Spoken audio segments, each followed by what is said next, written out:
Bir necha kun ilgari Sharqi Turkistonning ma'lum rayonida Uyg'urlarning traktorga besilib hashir deb atilgan majburiy emgakka elib ketilgan vaqtdagi ko'rinishlari ijtimoiy taratqularda tarqaldi. Xitoy ijtimoiy taratqulardan tarqalgan suratlarda cho'ng traktorga tixma qilib besilgan, yuz ko'zlari to'pi besib ketgan 50 dan ortiq Uyg'urning etiz bo'yidan o'tib ketayotgan ko'rinishlari ko'rsatilgan.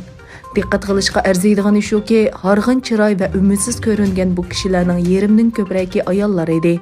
Xitoy ilgari Sharqi Turkistonning mundaq tuzumning yo'qligini jakarlagan bo'lsa-mu, doiralar turli usullar bilan Sharqi Turkiston xalqini bostirish harakatini tezlatyotdi. Bir tarafdan siyosiy tarbiya orqali Uyg'ur xalqining mengisini yuyib, yana bir tarafdan ularni majburiy emgak orqali jismoniy jihatdan xo'rlamoqda.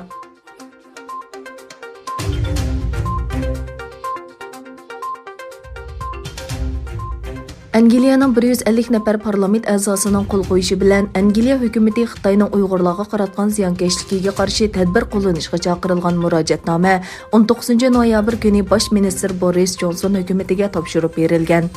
Yahudiy xabarlari gazetasining xabar qilishicha, bu murojaatnomani Angliyada Uyg'urlar masalasiga diqqat tortishda aktiv rol olib kelayotgan Konservativlar partiyasining a'zosi Nusrat G'ani topshirgan ekan. Murojaatnomada Angliya parlamenti va hukumati Uyg'ur diyoridagi kishilik huquq dafsandichilikka qarta mustaqil xalqaro tekshirish olib berish, davlat va davlat sirtidagi javobgarlarni jazolash va vahshiylikka qulaylik sharoit yaratib bergan shirkat va shaxslarni cheklash qatorliq talablar o'tirg'a qo'yilgan. Mazkur murojaatnomani Yahudiy xabarlari gazetasi, Reyna Kesin saxovat jamiyati, Dunyo Uyg'ur qurultiyi va Angliya parlament a'zosi Nusrat G'ani qatorliqlar birlikda tayyorlagan.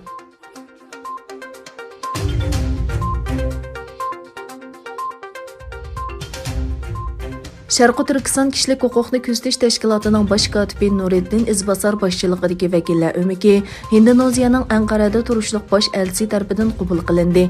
Uchrashda vakillar o'miki Indoneziya hukumatining bu davlatda jazo muddati to'shgan 3 Uyg'urni Xitoyga topshirib berishga bo'lgan noroziligini va ularning oqibatiga bo'lgan andishlarini o'tirg'a qo'ygan. Hay'at yana Xitoy ishg'oliyati ostidagi Sharqi Turkistonning navbatdagi vaziyati va Uyg'urlar uchirgan irqiy qirg'inchilik haqida ma'lumot bergan.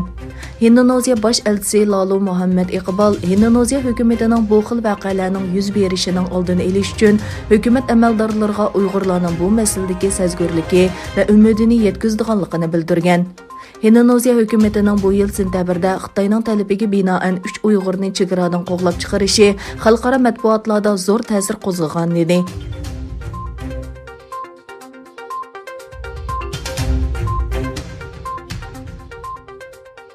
Amerikada yangi prezidentning vazifaga kelishiga faqat 10 hafta vaqtli qolgan bo'lsa-mu, Amerika taratqullari Trumpning iste'fo vazifa muddati to'shishdan burun Xitoyga qarshi bir qator qattiq siyosatlarni o'tirg'a qo'yishidan umidvorligini, bu orqali Baydenning vazifaga o'tirgandan keyin Xitoy siyosatini o'zgartirishning oldini oladiganligini xabar qildi.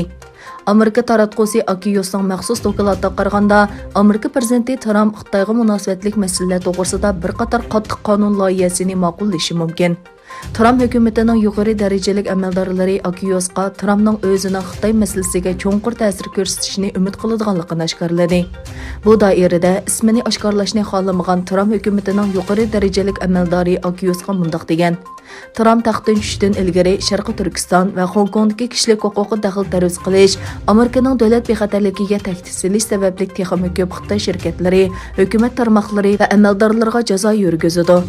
Oqsaroy davlat bexatarlik kengashining bayonotchisi John Oliyot Axios'ga agar Xitoy harakatini o'zgartmasa va xalqaro so'rovlarda mas'uliyatchan davlatga aylanmasa, kelgusidagi Amerika prezidenti hushyorligini o'stirib, prezident Trumpning vazifa o'tash jarayonida Xitoyga qarshi o'tirg'a qo'yilgan tarixiy siyosatlarni o'zgartmasligi kerak.